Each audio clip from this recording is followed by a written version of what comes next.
Sino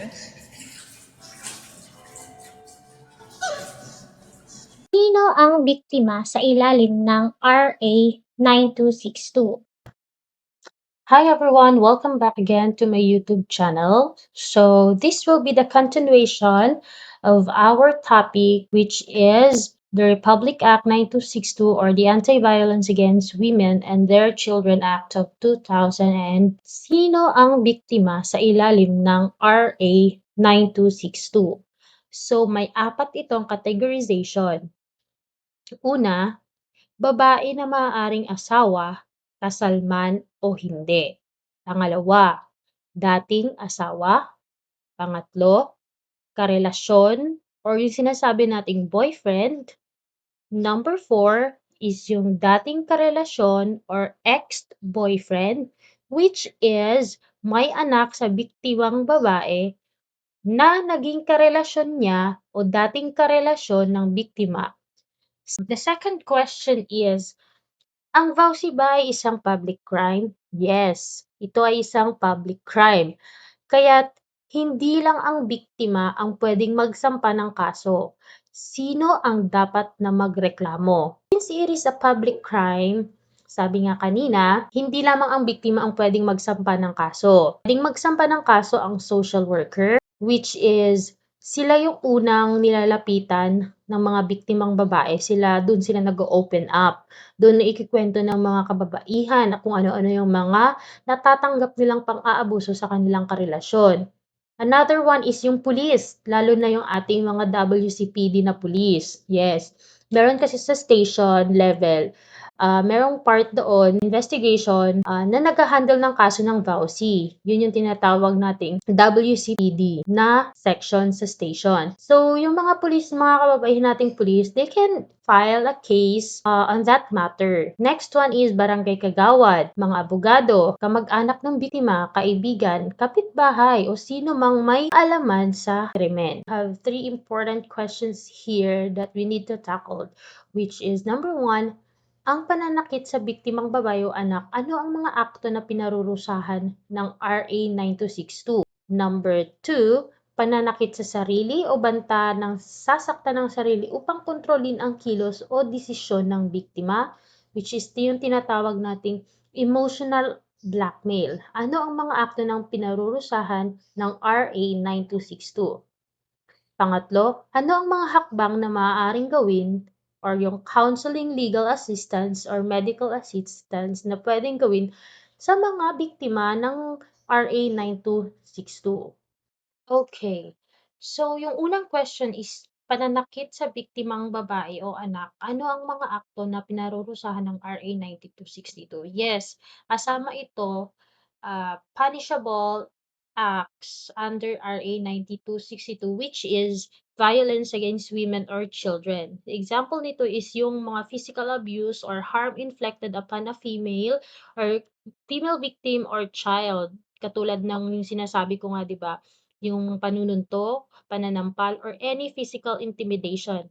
So, example nito is yung asawang lalaki, example, si John, repeatedly, the word repeatedly hits his wife, example, si Sarah, causing bruises and injuries, thereby violating those acts, nagpo-fall siya sa RA 9262. Second question is yung pananakit sa sarili o pagbanta na sasaktan ng sarili upang kontrolin ang kilos o desisyon ng biktima. So ito yung tinatawag nating emotional blackmail. Pasok din po siya sa acts punishable under RA 9262, yung emotional blackmail or threats.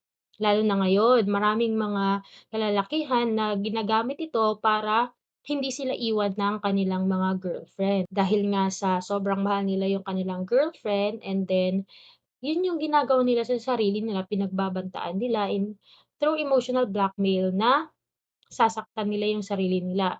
They threats, or example of this is threats of self-harm or statements intended to emotionally manipulate or control the victim's actions or decisions.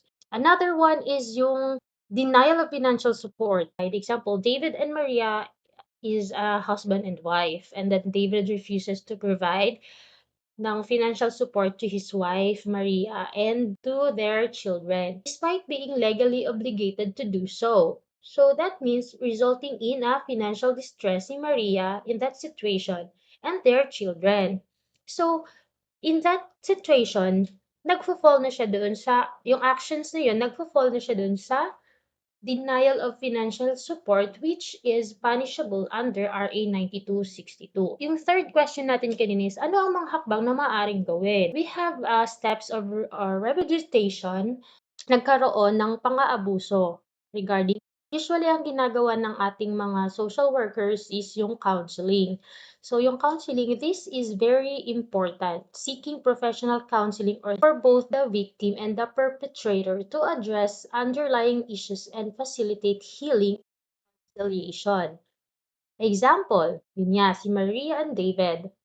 So nag-conduct sila ng counseling. Gusto nilang ayusin yung problema nila. So that's both party wants to reconcile. So, magkakaroon sila ng counseling sessions to address their marital conflicts and improve their communications. So, bago pa pumunta doon sa pagfa-file ng mga cases, which is kung pwede naman nating remedyohan, pwede silang seek guidance to a professional counselors. So, unang steps yon or unang remedies yon. The second one is the legal assistance. This legal assistance is the seeking of legal aid or representation to navigate legal proceedings and obtain protection orders or pursue charges against the perpetrator. So now, if hindi talaga pwedeng pag-usapan or both parties do not agree to have their counseling, dito na po tayo babagsak sa legal assistance. You need to seek a legal aid in any any attorney na pwedeng makapag-advise sa'yo kung ano yung mga proseso na kailangan yung gawin. Protection order, example, gusto mong protektahan yung sarili mo na hindi na maulit sa'yo yung mga ganong pang-aabuso. You can file a protection orders sa lawyer mo or sa attorney kung ano yung mga process or yung proceedings regarding dito. The next one is the medical assistance. So, ito yung mga remedies. Okay, the third one is medical. Medical assistance is the obtaining medical treatment or assistance for injuries na kuha niya doon sa as the accessing mental health services for emotional trauma. So, example nito, when Emily seeks medical assistance for the injuries inflicted by her abusive partner Mark and receives counseling to cope with the emotional aftermath of the abuse. Ano ang protection order? Ano nga ba ang protection order? So, ang protection order ay binibigay para maiwasan ang ano pang mga karahasan sa babae o bata na nakaranas nito. Ito ay nakatala sa Section 7 ng Implementing Rules and Regulations na sumasagot sa iba pang pangangailangan ng mga biktima. Sino ang magbibigay nito? Protection order. Ito ay isang kautusan na galing sa punong barangay o kagawad kung may atestasyon na wala ang punong barangay na nagsasaad ng mga sumusunod. Okay, number 1, bawal ituloy ang pisikal na pananakit sa biktima. Number 2, bawal ituloy ang pananakot sa biktima ng pisikal na kapahamakan. Pangatlo, bawal makipag-ugnayan sa biktima.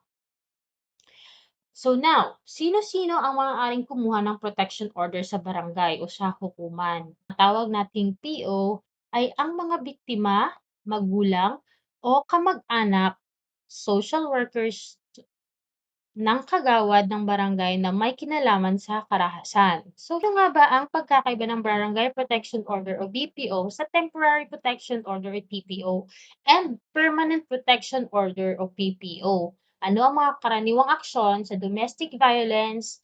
Ang biktima ay maaring humingi ng proteksyon. So, sa susunod na topic natin is pag-uusapan natin tong BPO, TPO, and PPO.